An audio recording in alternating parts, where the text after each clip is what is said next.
Hello everybody, welcome to Pak Rat Route and Scale Model Railroad. I'm Gary Corbin.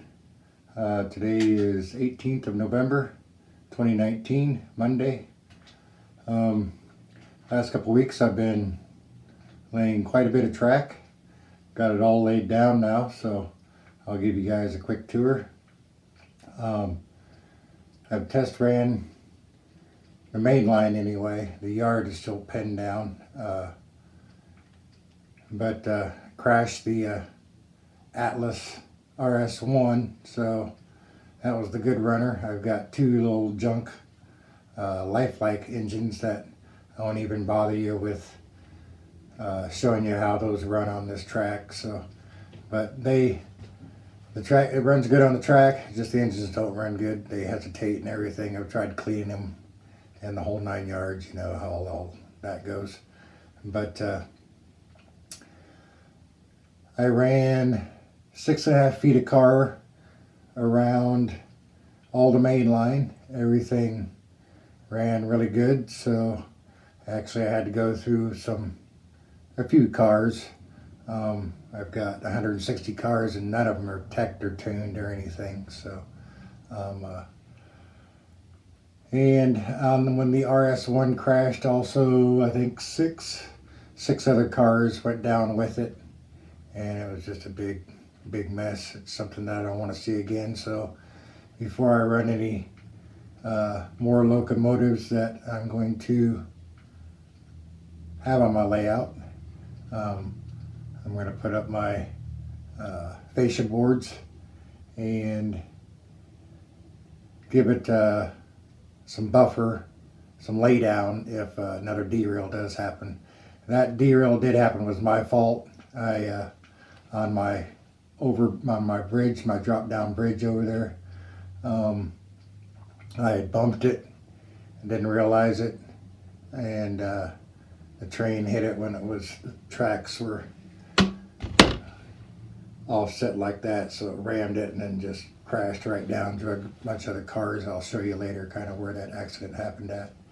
The thinnest part of the main line. Well, providing this will be closed in, but also I'd like to give a shout out to Gary Walters. If you guys go over to his channel and subscribe, he's only got 10 subscribers. He's got 4 videos. He's been working on his N scale for, I don't know, a few months now anyway, and he's coming along really nice. He's got some good ideas and he's doing some good scenery work and stuff, so go over and check him out. And Wilmer and Roy and Sparky, if you guys watch this, maybe give him a shout out. You know, go over and check out his channel. Can't hurt. Show him what this model railroad community is all about. Alrighty. Next, I guess I'll give you guys a tour of the main line, and then this will probably be a two-parter. I only want to put 15-minute videos up. It's easier that way. It doesn't take that long to load, and don't have to go through extra steps or anything. Plus, about 15 minutes is about enough to watch it. One of me anyway, of one little show at a time. So I'll break this up into 2 parts for you guys, so I can go into a little bit more detail about what's going to happen with my layout and my vision. And I'm really kind of happy everything's all together now. It's just taken me a couple months to assemble this last large part of the layout. I just got started on it a couple months back, right before fall, first day of fall. I started on this maybe a couple weeks before, but so in September. Excuse me. But I've come a long way. I'm really proud of the way the layout's going. Lots more work to do, as you all know. I just do it little by little. I do more pondering. Well, I am right now, more pondering than I am building. But then just trying to make sure everything's gonna look nice and what my vision is. All right, guys, well, enjoy the layout tour. Okay, here we are coming into the train room like I showed you the last few videos. You guys got your bearings and everything.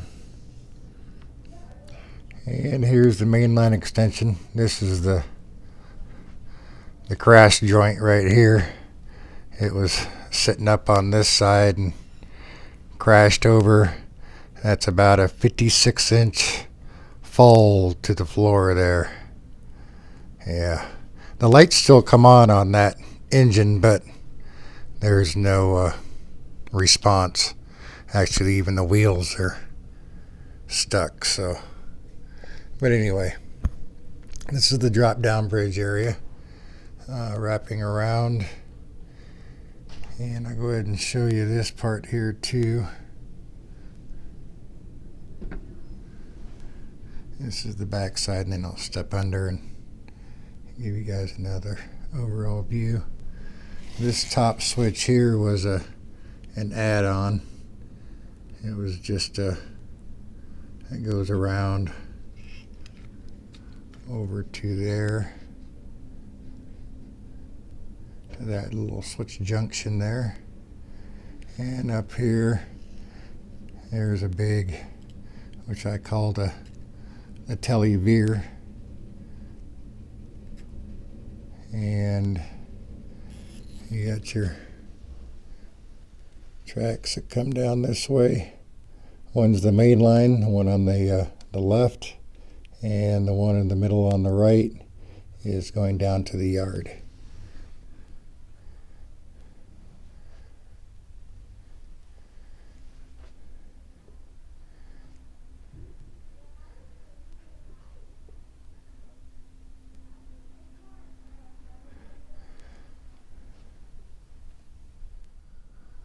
Alright, here I am standing in the middle of the layout, so you get a different perspective of this main line that goes around the door.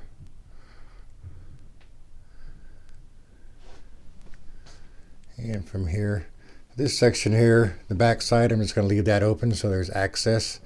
Underneath here, this will be covered all around to where you can see. I've kind of got some mock-ups. I've kind of staged this for you guys so you get a little better vision of my vision. So, and this in here will be a quarry. The quarry will come down the bottom of it will probably be about in here or so. So it'll give a nice wall depth. And I'm not sure yet if I want to have blast mark quarry or a just a soft rock quarry where just digging in it collapses it. I'm not sure yet how I want to really do that. And this part here also, I'll have a short hill with some trees on it and stuff, nothing grandeur or big or anything. This here I'm still kind of debating on how tall I want to make this, because my initial vision was to have all the track exposed except for that loop over there, of course. But I'm still contemplating that. Wish that'll come later. It'll come to me. But you come down this way here, and there's the other ones. And I'm still debating on this too, about if I want to cover this, if I want to have this part exposed and then just cover this center, which basically it'll just be a lift off, a little scenery thing, so I can still have access to that. Also, for an access port, I'll have an access port running across here that'll be 18 inches wide or so. That'll just be made out of foam, and then whatever buildings, everything, it'll just be a pop out. That way I can just take it off and put it over there if I need to get in here. That way I can still reach back to this corner. Back to televeer here as well. And that corner, I may end up taking a sawzall to that and making a little access just for giggles. And then just kind of put a couple trees right on the other side of that turnout there. And All the radiuses are 19-inch radiuses. All the grades are 2%, maybe 2.2 or less. So everything, like I said, I pulled 6.5 feet of cars with an Atlas RS1, and she pulled fine. So now the Lifelikes, when they were pulling the cars up, they would pull it also, but they're very hesitant, and they start slipping a little bit over towards that drop down. All right, now in this area here, underneath the television, I'm going to have my excursion yard. This is where I'll have my excursion train, passenger cars. I'm still not sure yet if I want to have a steam locomotive or what kind of engine. It's kind of depend on what kind of cars I get.